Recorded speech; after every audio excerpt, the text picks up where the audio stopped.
नमस्कार, मी संजय भोकरे. आपण पाहताय जनप्रवास लाईव्ह.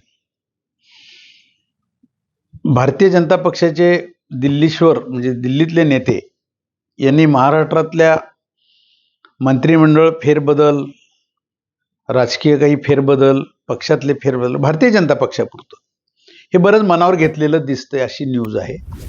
आणि त्यामध्ये भारतीय जनता पक्षाचे काही विद्यमान 3 मंत्र्यांना डच्चू आणि नवीन तरुण संधी द्यायचं आणि त्यांची आत्ता केलेले जे मंत्री आहेत त्यांची सगळ्यांची प्रगती पुस्तक मागवल्याचं आज बातमी आहे. त्याच्यावर आज विश्लेषण करायचं. नक्कीच आहे की घटक पक्ष दोन्ही म्हणजे एकनाथ शिंदे शिवसेना यांच्यातलेही काही फेरबदल आहेत. राष्ट्रवादी सुनेत्रा पवार यांच्या इकडे काही दिसत नाही आहे. ह्या न्यूज आहेत, परंतु आता भारतीय जनता पक्षामध्ये सुद्धा हे बदल होणार आहेत ही न्यूज आहे. आज भारतीय जनता पक्षापुरतंच मी हे का बोलतोय तर काही 3 तरुण म्हणजे त्याच्यामध्ये उतरत आहेत. त्यात गोपीचंद पळळकरांचं नाव आघाडीवर आलेलं आहे. आज त्यांना त्या ठिकाणी मंत्रिपदाची संधी मिळते. जुलै ऑगस्टमध्ये हे मंत्रिमंडळ विस्तार करायचा का आणि थोडं पुढे ढकलायचं हे त्यांच्या चर्चा आहेत. कारण सुरुवातीला ज्या वेळेला हे मंत्रिमंडळ आलं देवाभाऊंचं नेतृत्वाखाली त्याच वेळेला की बाबा आत्ता जे असतील मंत्री परंतु नंतर 2.5 वर्षानं काही मंत्र्यांना संधी द्यायची असंही ठरलेलं होतं. परंतु ते अलीकडेच आता जसे पश्चिम बंगालचे निकाल लागले, बाकीच्या राज्यांचे निकाल लागले, तसं अमित शहा राज्याचे आपले देशाचे नेते आणि देवाभाऊ आपले मुख्यमंत्री यांची काहीतरी चर्चाही झालेली असावी. त्याशिवाय प्रगती पुस्तकं आणि कुणी काम कसं केलंय काय केलंय हे लगेच दिल्लीला पाठवायचं काम चालू झालेलं आहे. आणि त्याच्यामध्ये पडळकर का आघाडीवर आहेत तर ते एक धनगर समाज, ओबीसी समाज त्यांनी केलेली आत्ताची कामगिरी त्याचा आढावा घेतला गेलेला दिसतोय.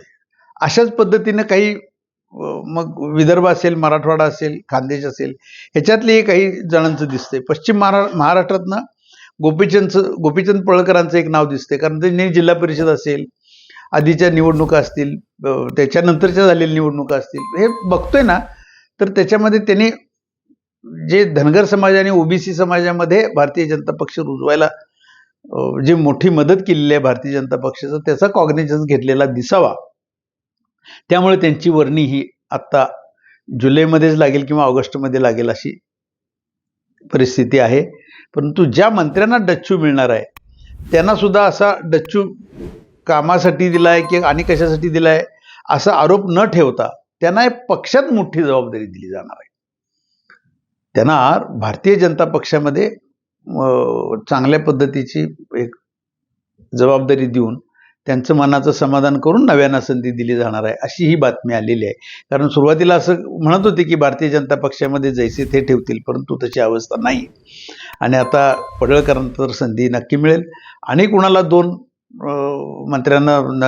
मंत्री होणार आहेत त्यांचीही नावं आता थोडेच दिवसात बाहेर येतील.